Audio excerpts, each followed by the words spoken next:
Pak Prabowo ini luar biasa semangatnya, saya mengapresiasi sekali. Semangat mudahnya ini yang perlu ditiru ini. Tapi tenang aja Pak Prabowo.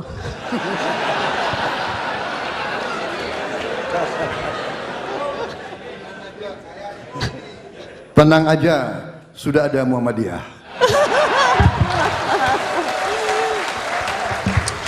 Dan NU. Dan LDII. Dan Persis. Luar biasa ini Pak Prabowo ini. Pertanyaan saya sederhana saja Pak Prabowo. Jadi merespon 8 program Astacita Bapak.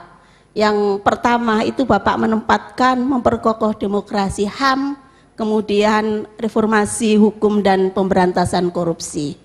Tadi dalam paparan Pak Prabowo menyampaikan bahwa sudah tidak reformasi lagi, transformasi. Baik, jadi saya sekarang fokus pada transformasi hukum karena bidang saya hukum. Ada 2 masalah saja yang saya kemukakan di sini yang terkait dengan transformasi hukum ini Pak Prabowo, yaitu yang pertama, pembentukan hukum prosesnya itu selama ini kita menilai kurang partisipatif, artinya belum diterapkannya meaningful participation, jadi partisipasi yang penuh terhadap proses pembuatan dan pembentukan hukum. Pihak-pihak yang memiliki concern yang luas itu dan juga yang terdampak itu seringkali diabaikan dalam proses itu. Misalnya Undang-Undang Cipta Kerja, terus kemudian ada lagi undang-undang tentang IKN begitu ya, yang kemudian di judicial review juga oleh Muhammadiyah ini, Majelis Hukum Muhammadiyah, tetapi gagal begitu. Terus kemudian kemarin rame-rame undang-undang tentang kesehatan, sampai dokter-dokter ini unjuk rasa semua dan para perawat.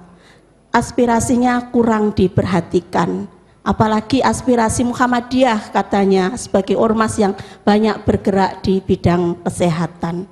Nah, yang kedua Pak Prabowo yaitu terkait dengan substansi hukum yang bertentangan dengan Undang-Undang Dasar atau konstitusi. Banyak sekali itu terjadi. Akibatnya apa? Produk hukum itu menghasilkan hukum yang kurang mencerminkan rasa keadilan bagi masyarakat, termasuk keadilan sosial. Dan hal tersebut juga yang menjadi driving force yang menggerakkan Muhammadiyah untuk melakukan jihad Pak Prabowo, tapi jihadnya tidak berperang gitu ya. Jihad konstitusi namanya, sebagai bagian dari amal ma'ruf nahi mungkar. Nah, terkait dengan itu jihad konstitusi pun juga tidak selalu berhasil. Nah, jihad konstitusi itu adalah uji material terhadap peraturan perundang-undangan atau undang-undang yang bertentangan dengan undang-undang dasar atau konstitusi.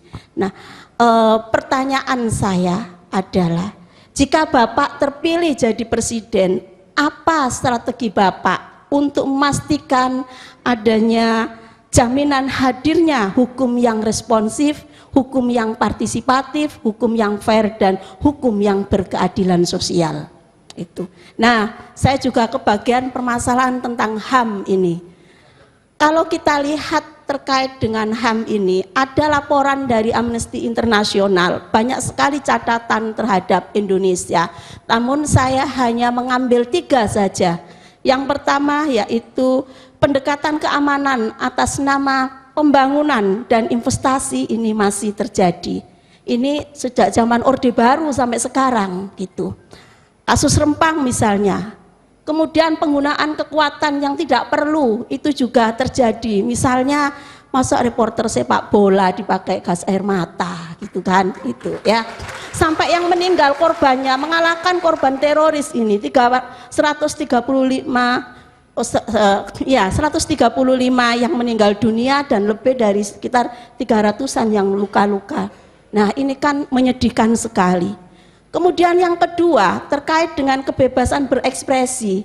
Ini yang merupakan salah satu pilar dari kebebasan sipil ini mengalami penurunan Pak Prabowo. penggunaan undang-undang ITE untuk membungkam atau mungkin menghukum mereka yang kemudian bersikap kritis, ya, itu terjadi gitu ya. Jurnalis yang melaporkan kasus korupsi misalnya bermasalah begitu ya, mengkritik kebijakan pemerintah misalnya dan lain sebagainya. Nah,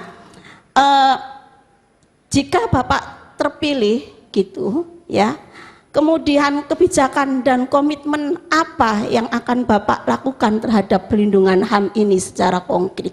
Dan catatan yang terakhir terkait dengan HAM ini adalah masalah Papua.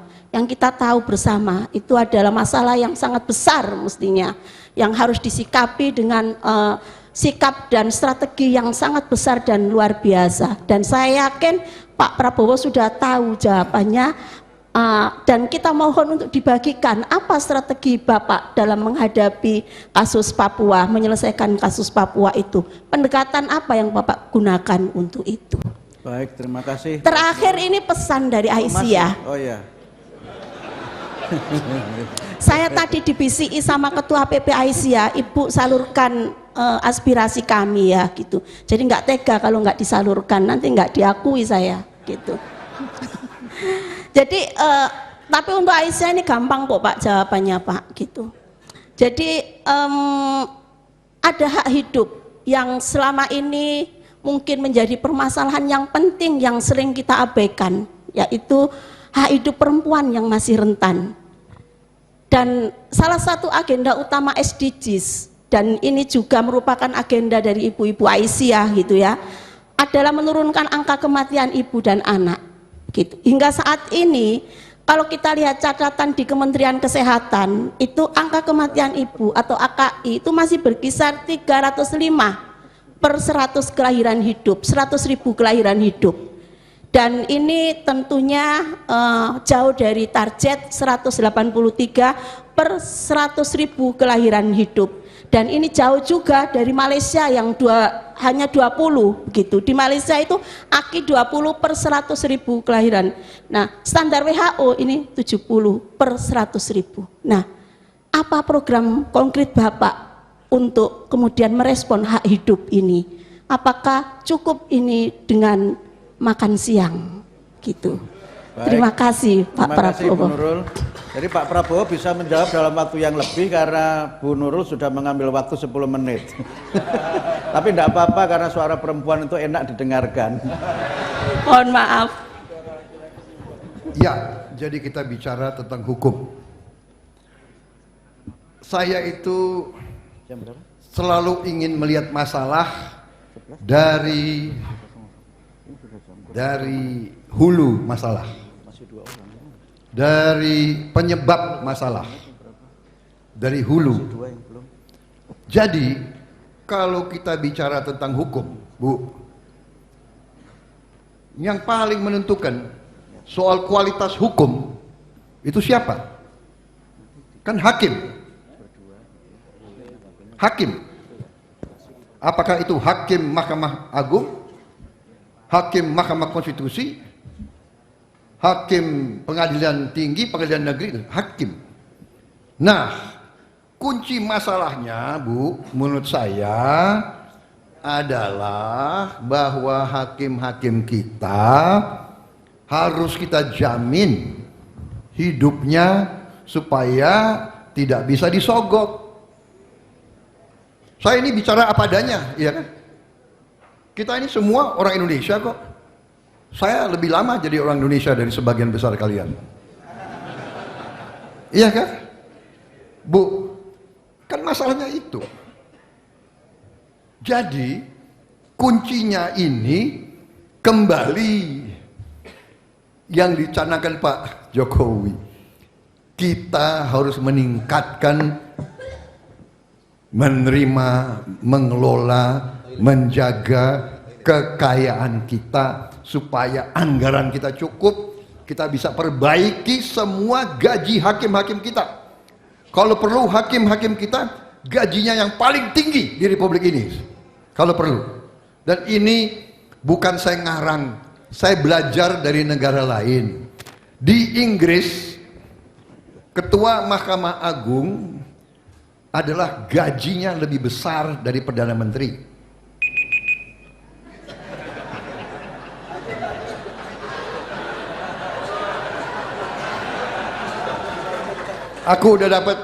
Saya udah dapat izin khusus.